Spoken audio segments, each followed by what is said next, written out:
Shalom Bapak Ibu yang terkasih dalam Tuhan. Mari kita berdoa, minta pimpinan Tuhan untuk memberikan firman Tuhan saat ini. Engkaulah Allah, Tuhan dalam kehidupan kami. Berfirmanlah pada kami pada saat ini. Puaskan jiwa kami yang merindukan Engkau pada saat ini. Dan biarlah kuasa kasih-Mu kami alami sekali lagi. Meneguhkan iman kami, menguatkan kami untuk terus hidup di dalam kehendak-Mu dalam keseharian kami. Beri kami hati seorang murid saat ini ya Tuhan. Beri lidah seorang murid kepada kami saat ini ya Tuhan, agar kami boleh mendengar dan memahami kebenaran firman-Mu. Berserah kepada Tuhan, terjadilah kehendak-Mu. Di dalam nama Tuhan kami Yesus Kristus kami sudah berdoa. Amin. Mari Bapak Ibu kita membuka Alkitab dari kitab 1 Samuel pasal 13 ayat 5 sampai 14. Kita akan merenungkan apa artinya bertekun dalam doa. 1 Samuel pasal 13 ayat 5 sampai ayat 14. Saya akan bacakan, Bapak Ibu perhatikan di Alkitab masing-masing. Orang Filistin berkumpul untuk berperang melawan Israel dengan 30.000 kereta perang, 6.000 tentara berkuda, dan pasukan sebanyak pasir di tepi laut. Mereka bergerak maju dan berkemah di Mikmas, sebelah timur Bet Awen. Ketika orang Israel melihat diri mereka terjepit, sebab rakyat memang terdesak, bersembunyilah rakyat di gua, lekuk batu, bukit batu, liang persembunyian dan sumur kering. Malah ada orang Ibrani yang menyeberangi sungai Yordan ke tanah Gad dan Gilead, sementara Saul masih di Gilgal dan seluruh rakyat yang mengikutinya gemetar. Ia menunggu 7 hari sampai waktu yang telah ditentukan Samuel. Tetapi Samuel tidak datang ke Gilgal dan rakyat mulai terpencar-pencar meninggalkan dia. Sebab itu Saul berkata, "Bawalah kepadaku kurban bakaran dan kurban keselamatan." Lalu ia mempersembahkan kurban bakaran. Baru saja ia selesai mempersembahkan kurban bakaran, muncullah Samuel. Saul pergi menyongsongnya untuk memberi salam kepadanya. Tetapi kata Samuel, "Apa yang telah kau perbuat?" Jawab Saul, "Aku melihat rakyat terpencar-pencar meninggalkan aku. Dan engkau tidak datang sampai waktu yang telah ditentukan. Sementara orang Filistin telah berkumpul di Mikmas. Pikirku, sebentar lagi orang Filistin akan menyerangku di Gilgal. Padahal aku belum memohon perkenanan Tuhan. Sebab itu, aku memaksa diri untuk mempersembahkan kurban bakaran." Kata Samuel kepada Saul, "Sungguh bodoh tindakanmu itu. Engkau tidak menaati perintah Tuhan Allahmu yang dititahkannya kepadamu. Tadinya Tuhan hendak mengokohkan kerajaanmu atas Israel untuk selamanya. Tetapi sekarang kerajaanmu tidak akan tetap. Tuhan akan mencari seorang yang berkenan di hatinya dan Tuhan menetapkannya sebagai pemimpin atas umatnya. Karena engkau tidak menaati apa yang diperintahkan Tuhan kepadamu." Sampai demikian bacaan firman Tuhan. Berbahagialah kita yang bukan hanya membaca tapi menghidupinya dalam kehidupan kita setiap hari. Bapak Ibu yang terkasih di dalam Tuhan Yesus, seorang pendeta bernama Craig Satterlee. Dia adalah pendeta Lutheran dan juga seorang profesor homiletik di seminari di Chicago. Sejak lahir, ia hanya memiliki daya penglihatan 10% dari penglihatan manusia normal, orang normal. Namun ia bersaksi, "Saya merasa utuh walaupun buta." Dan kemudian orang bertanya, "Apakah Bapak tidak berdoa? Atau apakah ketekunan doa itu berguna?" Dan dengan ramah ia menjawab, "Saya tidak mempercayai kekuatan doa. Namun saya percaya akan kuasa dan kehadiran Allah. Karena itulah saya berdoa."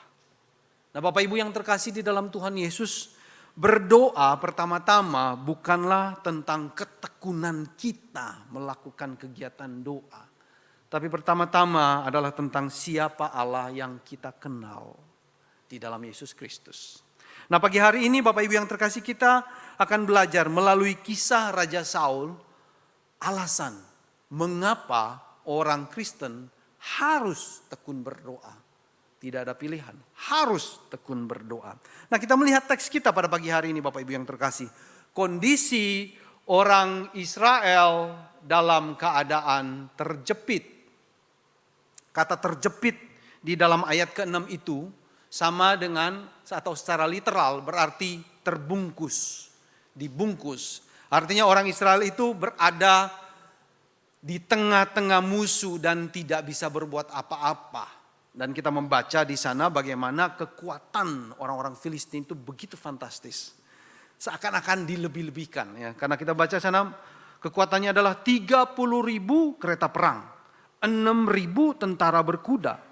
Dan pasukan infanterinya tak terhitung sebanyak pasir di laut. Padahal orang Israel kalau kita baca Bapak Ibu yang terkasih, yang bersama dengan Saul hanya 2.000. Bahkan setelah mereka melihat betapa besarnya kekuatan musuh itu, mereka terpencar-pencar dan sisanya bersama dengan Saul cuma 600. Dan kita membaca di dalam pasal yang sama, orang Israel tidak punya pedang, tidak punya tombak. Ya. Lalu bagaimana dalam keadaan yang terkepung, terhimpit itu, apa yang harus mereka lakukan? Kita membaca sebagian mereka bersembunyi di gua-gua, lekuk batu, bukit batu, bahkan ada yang melarikan diri ke seberang sungai Yordan. Tapi apa yang diperbuat oleh Saul? Bapak Ibu yang terkasih. Teks mengatakan Saul tidak melakukan apa-apa kecuali menunggu. Menunggu 7 hari. Nah kalau kita membaca di dalam 1 Samuel pasal 10 Bapak Ibu yang terkasih. Di sana ditulis bahwa Saul akan melihat tanda atau mendapat tanda, beberapa tanda bahwa dia adalah benar-benar raja yang dipilih Allah untuk memimpin umatnya.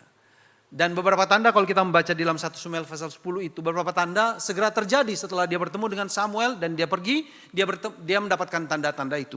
Hanya satu tanda yang belum terjadi dan itu ditulis di dalam ayat ke-8. Ya.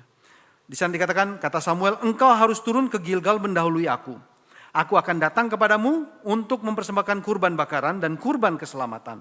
Engkau harus menunggu 7 hari sampai aku datang kepadamu dan memberitahukan kepadamu apa yang harus kau lakukan. Nah celakanya Saul itu menunggu 7 hari dalam keadaan terjepit.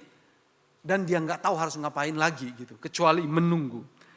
Nah setelah menunggu 7 hari kita membaca Samuel nggak datang-datang juga. Akhirnya karena dia melihat situasi rakyat terpencar-pencar. Dan dia harus mengumpulkan rakyat untuk bisa berperang melawan Filistin. Akhirnya dia mengambil keputusan sendiri untuk melakukan korban bakaran tanpa Samuel. Dan sebagai catatan buat kita Bapak Ibu yang terkasih.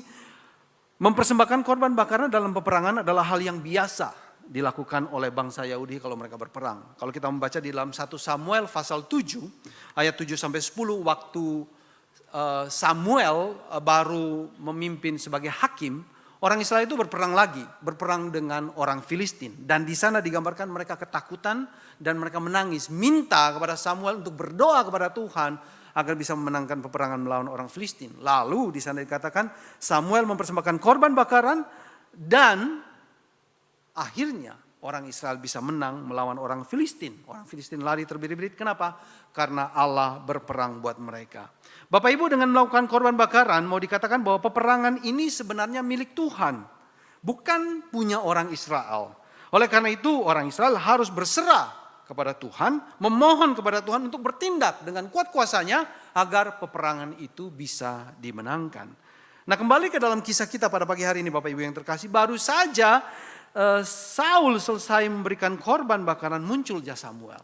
Dan dia meminta alasan mengapa Saul melakukan itu. Dan kita membaca 3 alasan di sana Bapak Ibu yang terkasih. Maaf. Kok kelewatan? Nah ini 3 alasannya. Saul mengambil keputusan untuk membuat korban bakaran sendiri pertama. Karena Saul melihat rakyatnya terpencar-pencar meninggalkan dia. Sehingga dia mungkin bisa sendirian. Lalu kedua dia melihat Samuel gak datang-datang. Lalu kemudian dia melihat orang Filistin sudah siap-siap untuk menyerang. Dan dia gak punya tentara ya kekuatan untuk melawan. Lalu kita membaca bagaimana reaksi Samuel. Di ayat 13 Samuel katakan sungguh bodoh tindakanmu itu. Engkau tidak taat kepada perintah Tuhan Allahmu yang dititahkan kepadamu. Nah pertanyaannya Bapak Ibu yang terkasih. Di mana letak ketidaktaatan Saul sebenarnya? Apakah karena dia membuat korban bakaran atau beribadah, berdoa tanpa Samuel? Nah, kalau kita membaca Bapak Ibu yang terkasih, sebenarnya ketidaktaatan Saul itu terletak pada pertama, ia tidak sabar menunggu Samuel itu datang, lalu ia mengambil keputusan sendiri berdasarkan apa yang dia lihat di sekeliling dia, lalu membakar korban bakaran. Jadi sebenarnya ketidaktaatan Saul pertama-tama bukanlah karena ia mempersembahkan korban bakaran sendiri tanpa Samuel, tetapi karena ia memutuskan melakukan itu berdasarkan hikmat pikiran kehendaknya sendiri, karena dia melihat keadaan yang kacau balau, tak terkendali, tak terkontrol lagi. Padahal Bapak Ibu yang terkasih, kalau kita membaca, Tuhan tidak pernah memberikan strategi apa-apa kepada raja-raja orang Israel. Yang dia butuh hanya apa? Ketaatan, ketergantungan kepada Tuhan. Namun di sini Saul justru membuat kesalahan fatal. Karena dia tidak bergantung kepada Tuhan. Dia malah bergantung kepada kekuatannya sendiri, kehebatannya sendiri. Dan oleh karena itu Tuhan menjadi hanya simbol. Tuhan hanya menjadi alat manipulasi untuk mencapai tujuannya dia. Apa? Ya mengontrol serdadunya. Supaya serdadunya tenang, gak pergi kemana-mana, gak terjadi badai. Dan dia bisa berperang. Dan gak ada jaminan juga untuk menang. Paling enggak Saul punya nama. Karena dia berperang dengan gagah berani. Dengan serdadu yang sedikit. Nah, 3 alasan yang kita baru lihat. Yang ada di depan ini Bapak. Menunjukkan bahwa doa dan ibadah Saul. Bukan karena dia percaya kepada Tuhan. Pertama-tama. Tapi karena keadaan yang kacau balau dan dia nggak punya pilihan yang lain kecuali berdoa supaya bisa mengendalikan situasinya. Doa dan ibadah hanyalah alat manipulasi untuk mencapai tujuan Raja Saul. Alasan Saul berdoa sangat-sangat pragmatis. Berdasarkan keadaan genting yang sedang ia hadapi. Bukan karena dia percaya dan berharap kepada Tuhan. Nah, Bapak Ibu yang terkasih, dari kisah ini kita akan belajar 3 hal. Yang pertama, kita mengidentifikasi musuh yang mengepung kita. Siapakah musuh kita sebenarnya? Apakah tetangga yang menjengkelkan? Atau saingan bisnis yang curang? Nah, kalau kita membaca teks kita Bapak Ibu yang terkasih dalam kisah pagi hari ini dikatakan musuh itu melingkupi orang Israel. Musuh itu berada di mana-mana membungkus umat Allah sehingga mereka tidak bisa keluar. Mereka terjebak, terjepit dan gak bisa apa-apa gitu. Hopeless, helpless. Lalu apa yang mereka lakukan? Gak bisa apa-apa. Dan Tuhan hanya minta mereka untuk berdoa.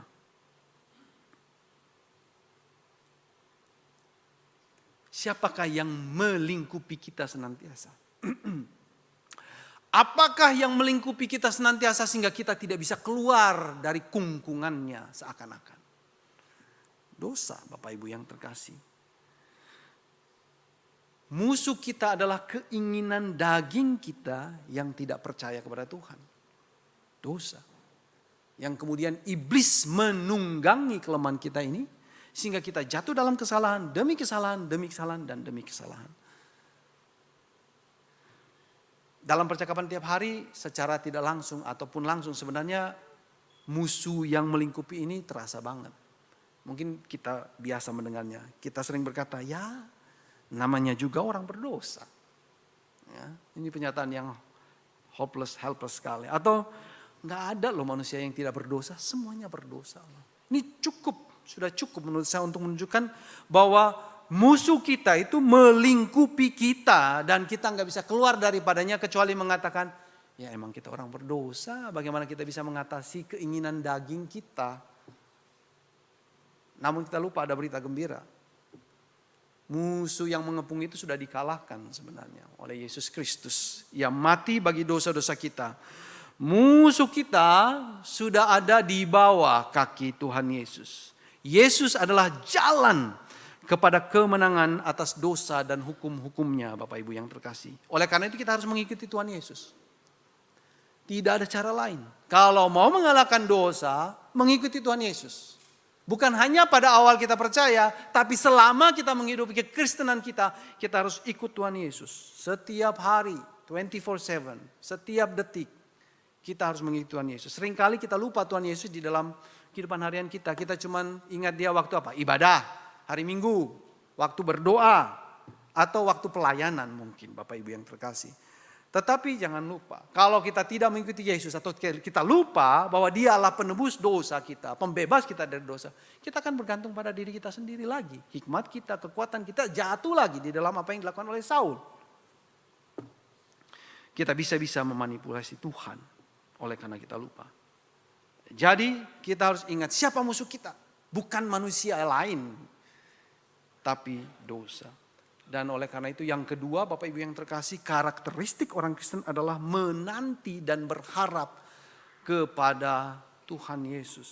Kata menunggu di ayat 8 itu juga memiliki arti berharap. Jadi satu kata itu di dalam bahasa Ibrani punya dua arti, menunggu atau menanti dan berharap.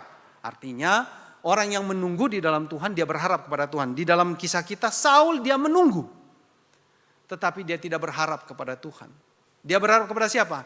Ya pada kekuatannya sendiri, akalnya sendiri. Bagaimana bisa menyelesaikan semuanya. Makanya dia mengambil keputusan sendiri dan tidak sabar menunggu Tuhan. Tetapi buat kita orang Kristen, kita harus sabar menunggu dan berharap. Kenapa kita harus berharap? Karena Allah kita adalah Allah yang setia pada janjinya. Minggu lalu Pendeta Castelia mengatakan, our God is God of the covenant. Dia tidak pernah ingkar janji. Dia setia pada janjinya. Dulu dia sudah mengutus Yesus Kristus mati untuk dosa-dosa kita. Dan dia katakan dia akan datang sekali lagi, kedua kalinya. Dan dia akan menyelesaikan semuanya dan berikan pemulihan yang total kepada kita. Oleh karena itu kita ikut Tuhan Yesus. Jangan ikut keinginan sendiri. Ikut Tuhan Yesus. Di dalam seluruh peperangan kita melawan dosa kita. Bapak Ibu yang terkasih di dalam Tuhan Yesus.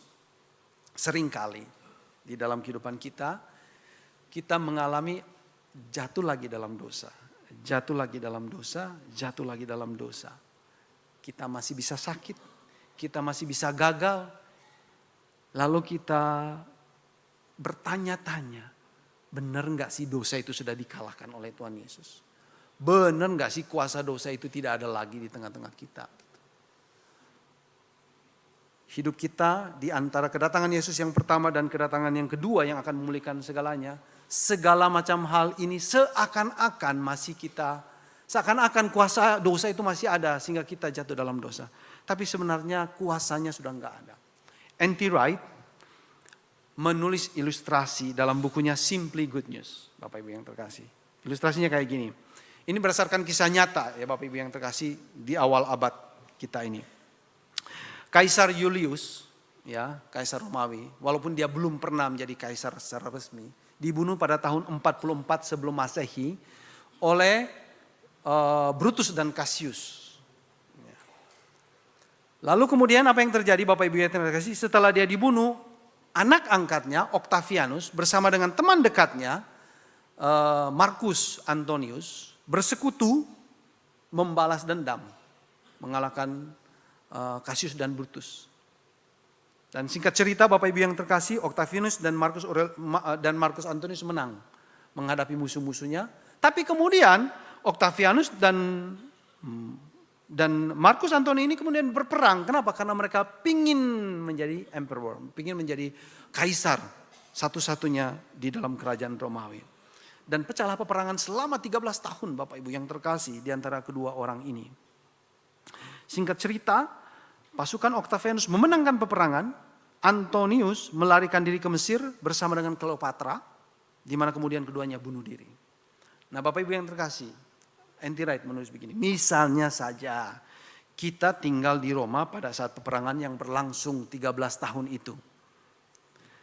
Meskipun peperangan terjadi jauh di luar kota Roma, namun di dalam kota Roma keadaannya juga tidak terlalu baik. Kacau balau, ada rumor, perpecahan, ya, ada kisah, ada prediksi-prediksi siapa yang akan menang, apa yang akan terjadi dan lain sebagainya, sehingga membuat kota Roma juga bukanlah tempat yang aman dan penuh dengan kekhawatiran. Setiap orang menanti-nanti dengan cemas siapa yang menang gitu. Nah, jika kita keluarga Octavianus, tentu berita gembira kalau Octavianus itu menang. Ya. Tapi kalau Markus Antonius yang menang, nah itu adalah berita buruk buat kita. Dan mungkin kita akan larikan diri keluar dari kota Roma. Nah pada akhirnya Bapak Ibu yang terkasih, berita yang ditunggu-tunggu itu datang. Octavianus adalah pemenangnya ternyata. Dia akan menjadi penguasa seluruh Romawi. Nah ini adalah berita gembira akan kemenangan yang sudah terjadi, yang sudah diraih oleh Octavianus. Keadaan yang tidak menentu di kota Roma, karena peperangan sudah berakhir, berangsur-angsur berubah. Keadaan damai sudah mulai mendekat. Pengumuman akan kemenangan Octavianus terdengar di sudut-sudut kota. Ya, pendukung-pendukung Octavianus itu lebih berani lagi.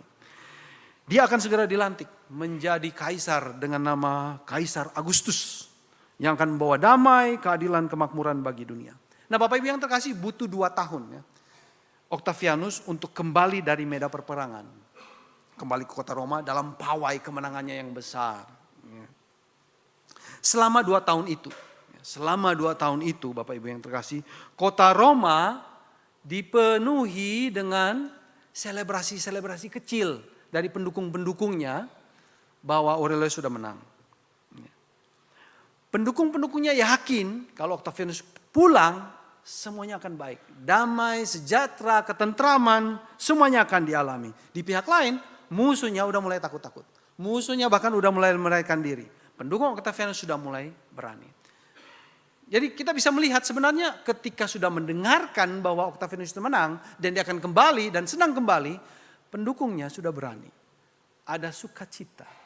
Mulai ada plan-plan bagaimana hidup kita nanti. Sudah mulai ada kepastian dalam hidupnya. Nah Bapak Ibu yang terkasih, Antirat mengatakan inilah gambaran keadaan orang Kristen oleh karena berita Injil Yesus Kristus yang sudah memenangkan peperangan melawan dosa 2000 tahun yang lalu. Yesus sudah menang. Dan dia berjanji untuk datang kembali dalam pawai kemenangan yang besar. Dan kita hidup menunggu kedatangan Yesus. 2 tahun tanda kutip ya. Dengan satu kepastian dia akan kembali. Dengan suatu keadaan jiwa yang penuh pengharapan. Penuh dengan sukacita. Itu satu kepastian. Dan oleh karena itu kita punya tujuan hidup. Oleh karena itu kita punya plan-plan yang hebat. Berhubungan dengan kedatangan Yesus yang kedua kalinya. Kita tidak perlu takut. Tidak perlu hopeless. Walaupun mungkin kita sedang mengalami sakit, kegagalan, bahkan jatuh dalam dosa. Tapi kita tahu kemenangan besar itu akan datang segera. Dan itu tidak akan menghalangi kita untuk bersuka cita dan membuat rencana dan memiliki tujuan hidup yang jelas dalam hidup kita. Kita bisa terus berdoa jika kita jatuh dalam dosa, kita susah ataupun kita sakit. Kita tekun berdoa karena kita menanti Raja kita akan datang di dalam kemenangan yang besar. Kita terus berdoa dalam penantian kita untuk menjaga supaya hati kita tidak silau, tidak terlena dengan kenikmatan dunia ini. Dengan kemenangan yang kita raih, keberhasilan kita, kekayaan kita, kuasa kita. Kita tidak terlena. Oleh karena itu kita perlu berdoa bahwa sesungguhnya Kristuslah harta kita. Sesungguhnya Kristuslah sukacita kita. Kita terus berdoa supaya kita tidak jatuh di dalam dosa Saul yang mengandalkan kekuatan sendiri dan memanipulasi dan hanya menggunakan Tuhan aja untuk kepentingan kita. Kita terus berdoa agar kita terus berfokus pada pengharapan dan kerja keras kita. Itu sejalan dengan pemulihan besar yang dilakukan oleh Tuhan Yesus 2000 tahun yang lalu. Kita terus berdoa agar usaha dan kerja keras kita itu bukan meruntuhkan pekerjaan Tuhan, tapi membangun pekerjaan Tuhan. Bukan meruntuhkan iman orang beriman, tapi membangun iman orang beriman. Karena itu sejalan dengan pemulihan besar yang akan dikerjakan oleh Tuhan Yesus 2000 tahun yang lalu. Oleh karena itu Bapak Ibu yang terkasih, alasan orang Kristen berdoa bukanlah respon terhadap saat-saat genting yang terjadi sini dan sana tiap-tiap hari dalam kehidupan kita. Bukan itu yang pertama-tama. Kita tidak berdoa hanya pada saat terjepit oleh masalah, terdesak, tidak ada jalan keluar, lalu kita berdoa. Ini yang dilakukan oleh Saul sebenarnya. Karena dia tidak percaya kepada Tuhan Yesus. Lalu kalau doa kita dijawab misalnya, dan keadaan genting itu selesai, dan keadaan damai itu datang, apakah kita akan terus berdoa? Inilah sebabnya mengapa orang Kristen sulit tekun berdoa, Bapak Ibu yang terkasih. Kita berdoa hanya untuk menyelesaikan masalah yang mungkin saat tertentu tidak terkontrol, di luar kendali kita. Lalu kita berdoa supaya semuanya terkontrol, terkendali. Dan ketika semuanya terkontrol, terkendali, kita berhenti berdoa. Itulah mengapa kita susah berdoa. Padahal doa itu relasional.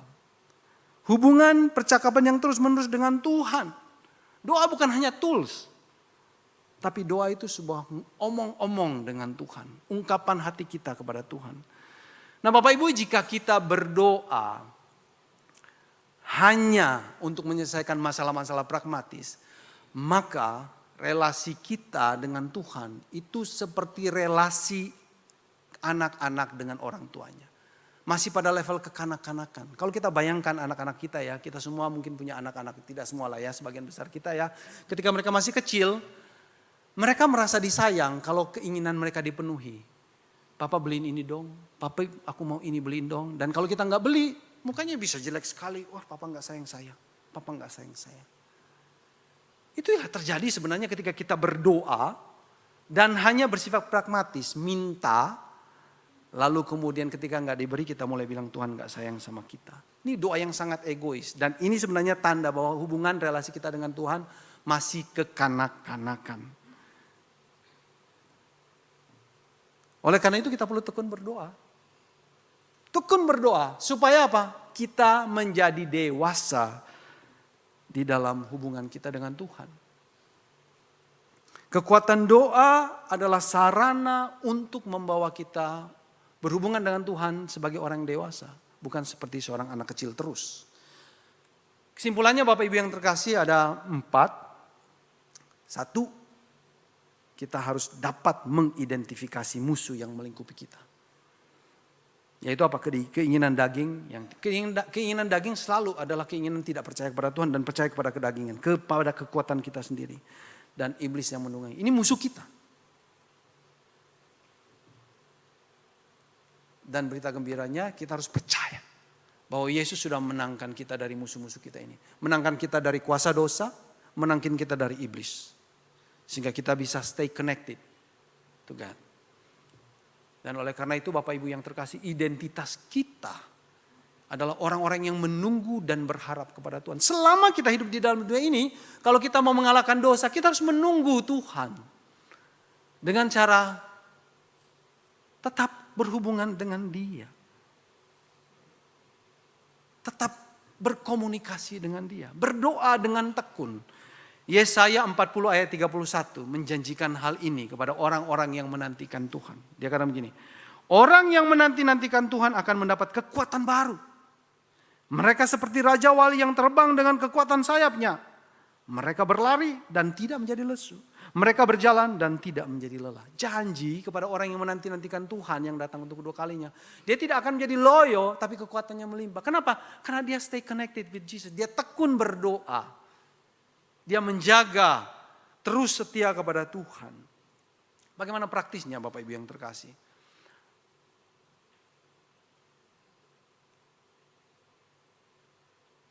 Justin Whitmel Early dalam bukunya The Common Rule menulis begini. Waktu saya bangun tidur pagi, saya memikirkan apa yang sudah terjadi di masa yang lampau. Saya sering merasa bersalah atas kelalaian atau dosa yang sudah saya lakukan. Waktu saya bangun pagi, tidur, saya memikirkan apa yang akan saya kerjakan. Saya sering merasa khawatir atas apa yang akan terjadi, atas apa yang akan saya kerjakan. Nah saya nggak tahu dengan Bapak Ibu yang hadir di tempat ini. Tapi pengalaman Justin itu sama dengan pengalaman saya Bapak Ibu yang terkasih. Kalau saya bangun pagi dan saya memikirkan masa lalu saya. Atau sebelum tidur malam memikirkan masa lalu saya. Atau ketika tiba-tiba bangun di tengah malam memikirkan masa lalu saya. Ada guilty feeling. Melihat kelalaian-kelalaian. Seharusnya nggak begitu tapi itu yang terjadi. Saya merasa bersalah. Seharusnya saya bisa melakukannya lebih baik. Seharusnya saya bisa lebih taat. Tapi enggak. Yang terjadi sebaliknya. Saya merasa bersalah. Atau ketika saya bangun pagi lalu memikirkan pekerjaan hari ini, pelayanan hari ini. Ada kekhawatiran. Kekhawatiran akan kegagalan. Kekhawatiran mengecewakan orang lain. Kekhawatiran apa kata orang tentang saya. Kekhawatiran. Lalu Justin menyimpulkan begini. Semua peristiwa hidup saya sebenarnya bergantung pada usaha dan kerja keras saya. Makanya saya khawatir, maka saya guilty feeling. Sebagian besar hidup saya ditentukan oleh usaha dan kerja keras saya, atau dikatakan atau legalisme sebenarnya. Saya hidup dalam legalisme. Kebaikan hidup saya bergantung pada pencapaian saya. Apakah saya bisa atau tidak mengontrol hal-hal yang dipercayakan kepada saya. Kasih Tuhan dan kasih orang lain kepada saya tergantung pada pencapaian dan prestasi saya. Dan hal yang sama sebenarnya terjadi pada Saul. Dia bersandar pada dirinya sendiri, kekuatannya sendiri. Nah, ini kontras dengan Injil Bapak Ibu yang terkasih.